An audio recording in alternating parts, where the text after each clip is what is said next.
Well, thank you all for coming. Good afternoon, or good late afternoon, early evening to all of you. And thank you for being here for this issues briefing on Afghanistan, the way forward. I'm Ishant Tharoor, a foreign affairs columnist at the Washington Post, and I'm joined today by Minister of State for Foreign Affairs, Hina Rabbani Khan from Pakistan, and the head of the UN Development Program, Achim Steiner.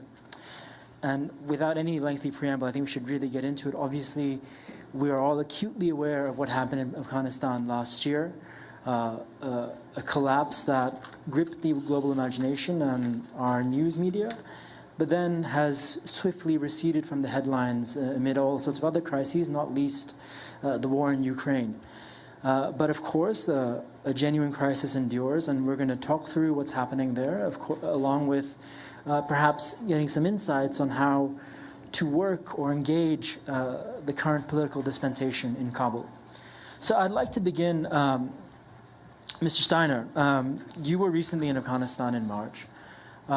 You have seen firsthand the situation on the ground. As you were telling me before the session, there's been an astonishing economic collapse, and that has also triggered a whole series of other calamities as well. Could you set the scene for us in terms of what the ordinary Afghan civilian faces right now, and what UNDP and other programs and other international organizations are trying to do?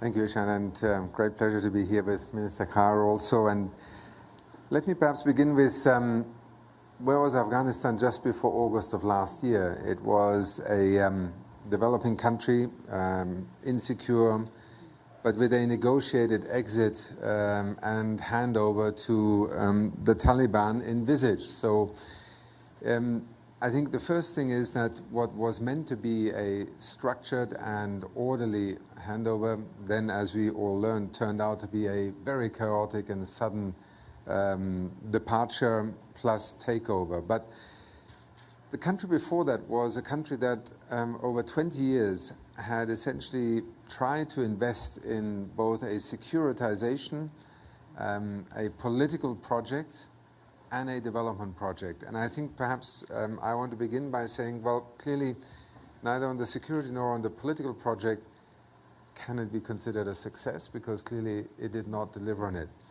But on development, there is a slightly over-hasty way of dismissing everything that happened. Some people forget that in July last year, 40% of Afghanistan's civil servants were women, that hundreds of thousands of girls had actually gone to school, had gone on to work, some of them to university, that in terms of rural development and some of the infrastructure, clearly there had been investments, there were development gains. And I think it is, first of all, important not to conflagrate these three, because those are probably what is keeping at least parts of the Afghan population even able to survive right now.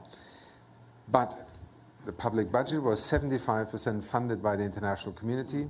Overnight, those 75%, the billions of dollars, were turned off. A new administration took office, but de facto, as I think you will all appreciate, it's difficult to speak of a new government while it is forming itself on the back of such a chaotic situation.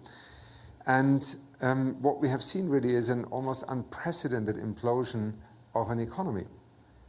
I cannot think of another parallel example in the last 30 to 40 years where an entire nation and its economy literally ceased to function in terms of all the modern tenets of what we consider to be an economic system. The central bank ceased to function. Money, cash, was no longer circulating. The private banking system collapsed. Government had no funds. Civil servants, many of the, let's say, most trained civil servants had left the country. So all of that essentially left the Afghan people, the 40 million Afghans, close to 40 million, in an economic freefall that is without precedent. And this is still the situation to this day. And so when I visited in March, what I found was a country that continues to struggle even with some of the most basic tenets of a development effort. People are, for instance, not able to trade. They're not able to import. You know that the reserves abroad have been, for the moment, seized. You know that there is a sanctions regime in place. And most Afghans are struggling to survive in terms of being able to even earn a basic income. Now, in the last few months, we have seen some revenues in government emerge from taxation and so on. They begin to pay civil servants, but largely the international response paid some of the salaries for the health worker staff. UNDP initially in the first month with the Global Fund provided salaries for 24,000 health workers, because this is the backbone of the most fundamental access to health services. Subsequently, WHO and UNICEF have put in place a system to try and finance health workers. All of this, however, happening, and I'll stop with that, essentially not by being able to work with the government, because the Taliban, the authorities in the country, remain de facto authorities. They are not internationally recognized by any member state, and therefore also the United Nations cannot recognize them.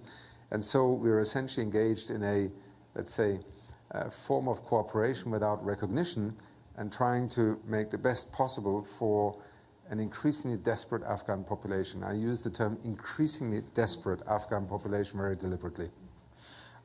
And I want to return to these forms of cooperation. But Minister Carr, over the process of the talks that happened in Doha with the Afghan Taliban, we were told in Washington that this Taliban is not the Taliban of 20 years ago. They're more pragmatic. They're not going to return back to the past. They represent something different. And we heard this from some Pakistani officials as well. But now, of course, we're seeing what's happening. We're seeing what's happened, especially to schoolgirls in Afghanistan. I'd welcome your thoughts on the state of education there and what's happening to women's rights. And then, of course, on how you see the political leadership in Kabul. Okay. Yeah, that's a lot of questions, but Sure. I will first directly go to the specific question that you asked about the state of education and what's happening to women, because I think it's important to get complete clarity on where Pakistan stands on that, Sure. because I think sometimes we get lost in translation, and we get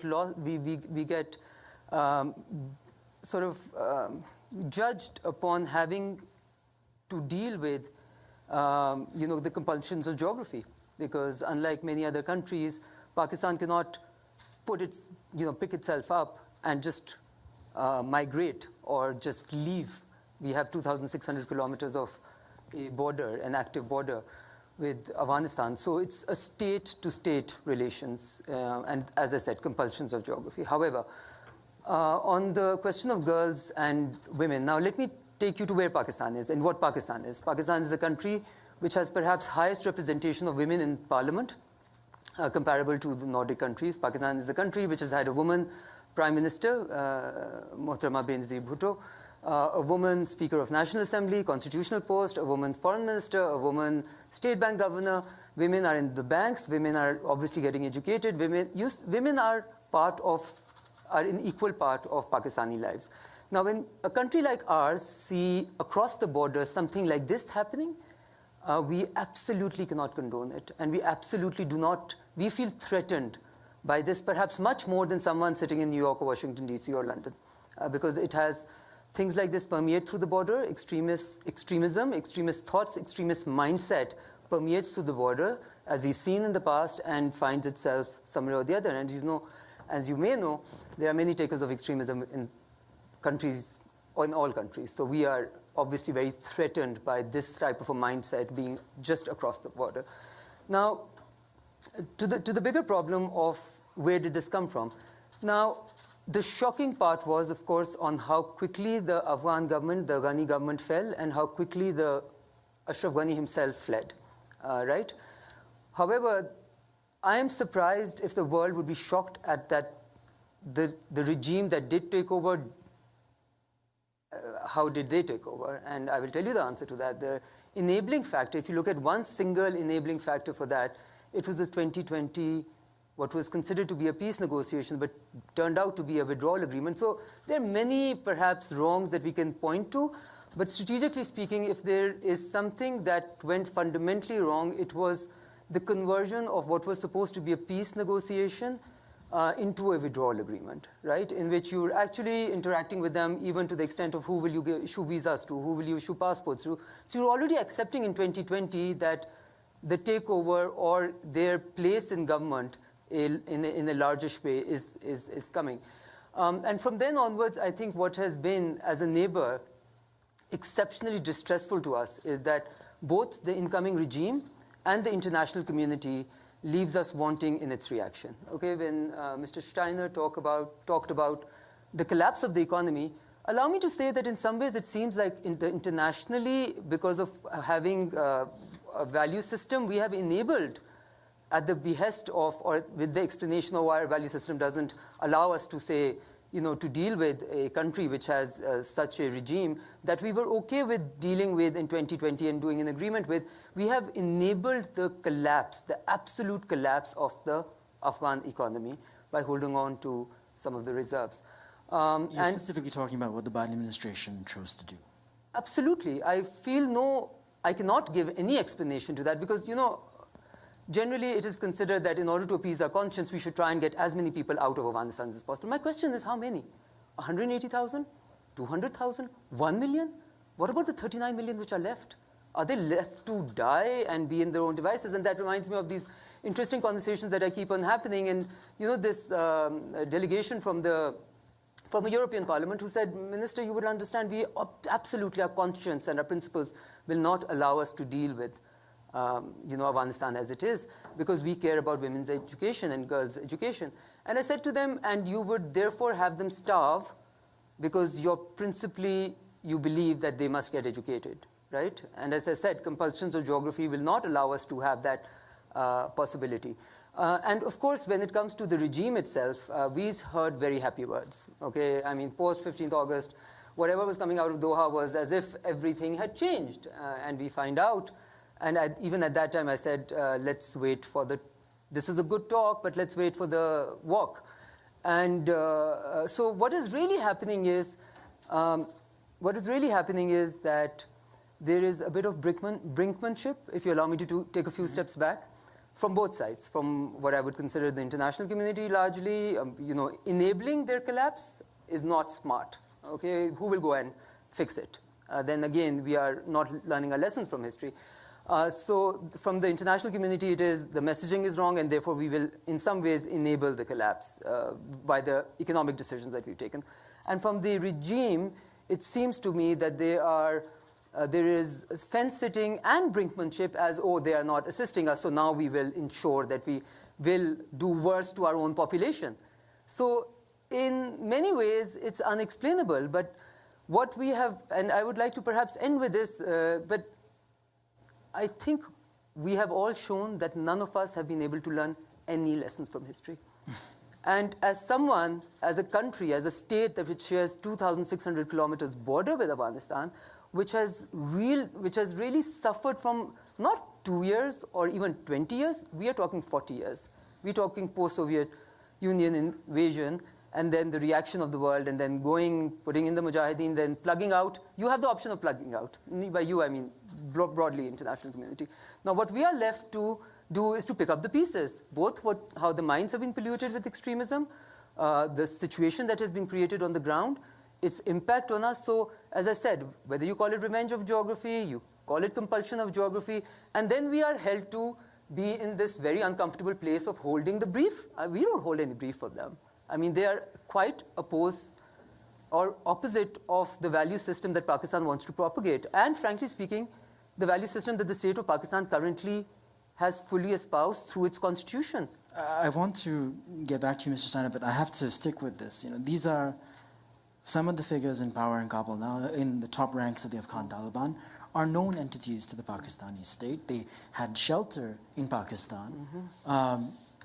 Surely there is a question to be asked about sort of the Pakistani legacy in protecting this wing of the Taliban, especially as you now have to confront a security situation that they seem to be enabling with the Pakistani Taliban attacking all sorts of targets within Pakistan. Critics could say that Pakistan is reaping what it sowed. Yeah, I mean, that would be the simplistic view, and that would be a luxury that critics have. It's a luxury that we don't have, because we have to live through the decisions that are made 20 years back in reaction to 9/11, and how that war came out and how it was played. I take you no further than the SIGAR report, which has recently been released, the interim report, and the report in 2018, and the report before that. which tells you of the flaws and the strategic mistakes which were made, which tells you how the Afghan army, so in many ways, what you refer to is this, is perhaps one of the biggest problems, because as someone who was from the region, as a country which was from the region, which was telling the world, look, perhaps you should engage with them early on. Born, we live up to that. We said, let's engage, let's normalize, let's let them be part of, because they are Afghans after all, right? And the world thought, oh, no, Pakistan, doing its regular thing. And then when this aid, this putting up a 300,000 Afghan army, which according to the SIGA report is basically an image of the US army, and was using the same technological, advances that, only perhaps the US Army can do. When all of those mistakes were made, we were considered to be the ones who were assisting, these forces. And then we have the 2020 agreement, which the Pakistan, that doesn't say the government of Pakistan and whatever nomenclature, very interesting and very long, that you use for the Afghan Taliban at that time. It was the United States of America and the, again, I forget the nomenclature, but it was two long lines of, what you decided to call them. So I think this thing about Pakistan was the one who was assisting them. I think that has probably been proven by history not to be the case, because Pakistan would not be, if we had the type of control, let me just put it this way, if we had the type of control that the world associated with us for 20 long years, right, then we would not be suffering from the security situation that we're suffering right now. If there was our dream come true, then our dream come true would translate into the dream coming into a stability and peace in Pakistan, which hasn't been the case. So I think there's a tendency to try and project all the wrongs that took place in this Afghanistan experiment on Pakistan. And please allow me to say that I think the stated objective of this mission changed drastically within 3 presidents, right? And then, as someone who heard many international delegations tell us repeatedly, our first priority is women education, is girls' education. We have to protect the women of Pakistan. And then you hear President Biden tell everyone, we're not here to protect women. That's not our goal and objective. So I will absolutely end with this by saying that I think really the malaise is that many of the domestic compulsions that are felt in congresses and parliaments abroad translate into policy in faraway lands, which does not have any direct repercussion on where the policy is being made, but has immense repercussion on the surrounding area, region, surrounding countries, and the people and the population itself. Now you can change that policy immediately and extract and do a pullout, which might be as hasty as unplanned, and live with the repercussions of reputational hazard. We have much more than reputational hazard to live with. Understood. Mr. Steiner, if the Biden administration unlocked some of these billions of dollars of Afghan funds that they have frozen, what sort of impact would that have at this point on the Afghan economy and for Afghan society?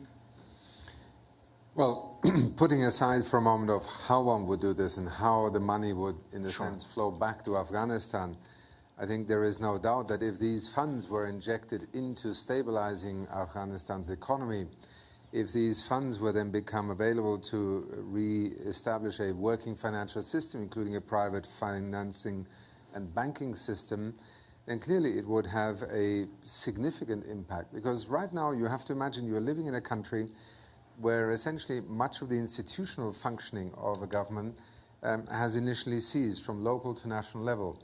Your banks are de facto closed, one is functioning. You don't even have cash in your hand. You are not able to import, you're not able to sell in markets, except in a highly informal survival economy. So clearly, this is a country that has no reserves, no funds, and not even the financial means with which to function. So this, without doubt, would have a major impact. And I think it is also, the decision of the Biden administration to put forward a scheme that would release $3 billion, as I understand it, once the details have been worked out, in order to essentially allow the country to have access to what are genuinely its resources. And in that sense, I think it would be a very significant impact. And in the absence of that sort of assistance, could you talk a bit more about some of the projects that your organization is involved with and some of the ways in which activities outside of the governmental realm can be supported in Afghanistan on the ground? Well, I think in the absence of that, what we have seen the international community do is, first of all, leave Afghanistan, then define terms of engagement with Afghanistan as if on the other side of the table there was a negotiating partner, when really there was a group of people who had basically won over the other side in their own view. So the first 2-3 months, regrettably, there was very little dialogue and a great deal of non-communication or cross-purpose communication. Now let me be very clear, just as you did, Minister, just now.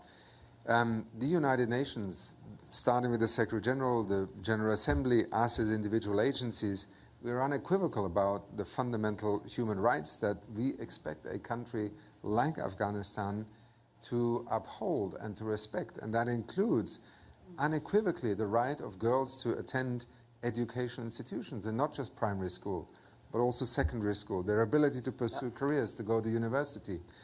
And it is without doubt, I think, a grave misjudgment that up to now the Taliban have not fulfilled a commitment that they have repeatedly made to their own public, but also to the international community, that they would reopen the secondary schools. Primary schools are reopened. Girls can, in significant parts of the country, attend school. Now, interesting enough, in parts of Afghanistan, even secondary schools are open. So, this is a large country, and it is governed through different, let's say, lenses at the moment. So I think the first thing that we have to reestablish is a rule of law in the sense of fundamental rights. And I think this is perhaps the greatest single litmus test that the international community holds up to the Taliban, and I think quite rightly. But what is not correct is that in a situation of such chaos and disruption, essentially an international community retreats into a purely humanitarian mode and does not recognize that this is a development emergency, an economic emergency, in which if you leave 40 million people essentially alone in this economic implosion, you are creating the very scenarios that you set out to avoid, that people would be displaced in their own country, become refugees, start moving to other countries, radicalization, polarization. So I think from the beginning, and this was not easy, as UNDP, we took a very different approach. We in fact began preparing for that day because, as you said, Minister, this was a negotiated agreement. So for us, the question was, what would happen on day one after this agreement was fulfilled and the Taliban would rule the country? And we basically anticipated this economic implosion and put forward a way of saying, look, you cannot feed 40 million people with food from outside the country. You have to start essentially stabilizing a people's economy, which is, where do people survive at the moment? On their land, in their homes, in their houses, with their small-scale enterprises and businesses. And therefore, we needed to put together a program to stabilize and support and bring cash back into these livelihood-dependent enterprises. And to some surprising, micro-enterprises in particular, and small enterprises, are significantly run by women. So when I visited Afghanistan, I traveled to Mazar-i-Sharif, and I actually met with women entrepreneurs with whom we are working. And the Women's Chamber of Commerce is our counterpart, because we are, with none of our funding, working through any central ministry that is currently run by the de facto authorities. With a mutual acceptance, we operate in direct implementation mode. We bring finance resources to cash for work, rehabilitation of local canals, trying to look at the opportunity of bringing solar panels in, because much of Afghanistan has no access to electricity. Off-grid solar is a way in which you not only bring electricity there, you actually create the opportunity to irrigate fields. As I flew from Kabul to Mazar-i-Sharif, it was fascinating. In an utterly dry country, whenever you saw a green field, right next to it were solar panels for pumping water. This is how you help a country to survive a moment of extraordinary political disruption, in which many things are happening that are difficult for the international community to accept, and even, as you said, Minister, to a country right next door. But we cannot abandon 40 million Afghans simply on the principle of moral outrage. Mm-hmm. And that is why the United Nations immediately stepped back into Afghanistan and became the backbone of an international community's presence. And whether it is UNDP, whether it's 350 staff, whether it is the World Food Programme, UNICEF, UNHCR, we are there because we see the desperation of Afghan people. And while the international community, in a sense, finds a way with the Taliban to conclude a process of political rapprochement, we are trying to essentially intervene in an economy that has to keep people alive. So, Minister Khan, about that rapprochement, you seem to indicate that your government has very little leverage over the de facto authorities in Kabul. What is the way forward then? And if it doesn't involve recognition, what do governments need to do, and what does Pakistan hope to do in terms of improving the situation there? Okay, I think the first thing that governments all over the world need to do is to not enable the implosion that Mr. Steiner was talking about, right? So I know, and I'm sure he will be able to give you evidence for that, that even international agencies have to use stashes of cash and literally have cash come in and banking channels not open, right? So you're basically saying that we are willing to maybe get scraps of fish for you and keep on feeding you a little bit of fish just so that you're alive and you don't really stop breathing. But we will enable the collapse of the economy.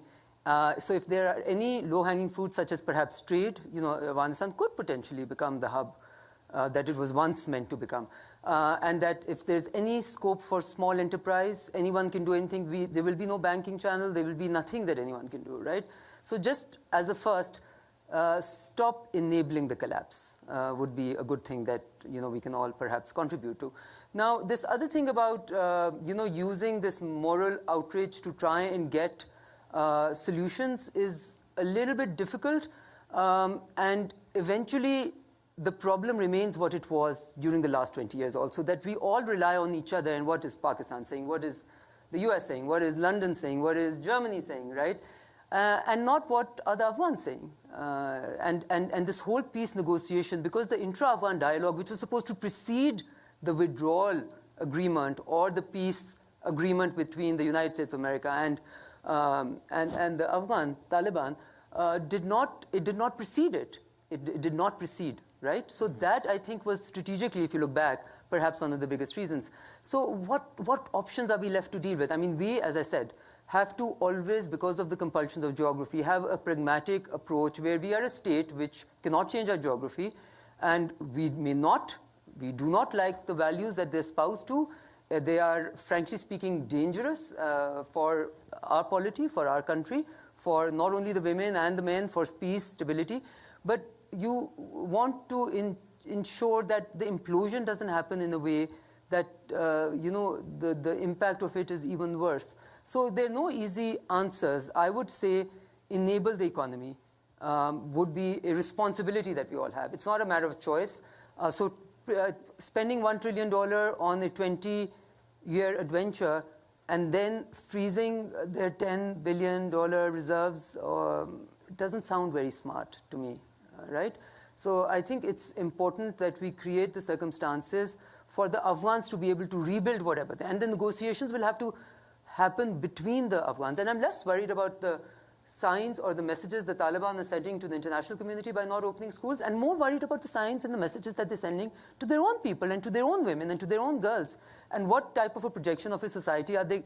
Are they being an enabler of more people to come in and to really have a cohesive society? I think it's quite the opposite, and it's a dangerous situation. So we have to enable a functional economy, have our asks, try and negotiate on the asks, try and pressurize them as much as possible. But right now, the state that we're in, which I described right in the beginning, of this brinkmanship between the international community and the Taliban, is perhaps the only people it is endangering is not you and I as much. Me, of course, it is. I don't, a little bit. But it's the Afghan people. They're the ones who are suffering. And I think once we wake up to that reality, enabling an economy and not creating parallel structures of aid forever. So it's almost like the strategy is, we will keep on feeding you bits and pieces of fish, but never allow you to Can I just step in here for a moment? Because this is very important. And one thing is humanitarian aid, which is essentially providing relief, saving lives. Sure. I just want to be very clear that as UNDP, we argued for a very different approach. One, there was a need for humanitarian aid. Let's be clear. I mean, the situation in terms of food, supplies, etc., is desperate. But what we have advocated from the beginning is that the international community needs to take a wiser and more informed approach. Because precisely by not investing in people's ability to survive, to earn a livelihood with some dignity while a national government structure regroups and reestablishes itself, will not only cause immense suffering and harm, it will also trigger precisely the kind of insecurity that you were referring to. And that is why UNDP from the beginning argued very strongly, but could not persuade many capitals, that this was a moment where, and this is what the Afghan people, the women and the men that I met during my visit said, look, we don't need charity. We need help to start rebuilding our economy. This is going to be a very difficult decade. But the rebuilding starts with us, the women entrepreneurs, the widows I met who look after 7 or 8 people in their family, who employ 20 other women who have 7 or 8 people.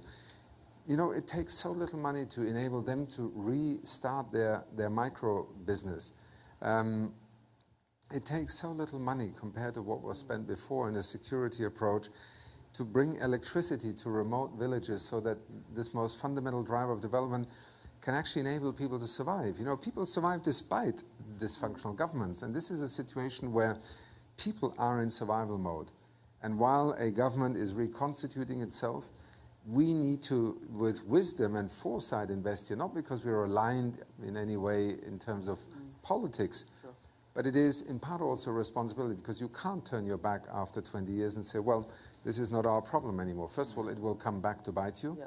And secondly, it is, quite frankly, morally not acceptable. And so investing in that kind of engagement, and I completely agree with it, it's not to create a parallel state, but it is at the moment, in the absence of a political agreement with the international community, the only way is to reach the people themselves. And that is exactly what they said, leaders in the private sector. And let me also say, I traveled to Kabul, I traveled to Mazar-e-Sharif. At no point was I constrained in my contacts. I met with Women's Chamber of Commerce leaders, I met with women entrepreneurs, I met with civil society leaders, private sector leaders. I had a public workshop in Kabul where these conversations are being held about how on earth are we going to survive the next 3 months. And I think that is where we have often made mistakes in these crises. When we retreat as an international community, we put people on a drip, so to speak. Yep. And in this instance, you know, the World Bank could not function, but there was over $1 billion lying in the World Bank of development funds for Afghanistan that were simply frozen for 8 months while we watched the economy implode. And that is where I think we need to learn some lessons, which is not to be expedient, not to be tolerant of extremist views that simply take women out of schooling, but also not to be naive that by simply withdrawing, we are helping any woman or girl in Afghanistan. Thank you. On that note, we could double this conversation in length, and I'm so sorry that we're out of time. I'd love to take some questions from the audience, and my apologies for not facilitating that earlier. But thank you so much, Mr. Steiner. Thank you so much, Minister Khar. And I hope this is a conversation we can keep on having and extend in the days to come in Davos. So thank you very much to all of you. Thank you. Thank you.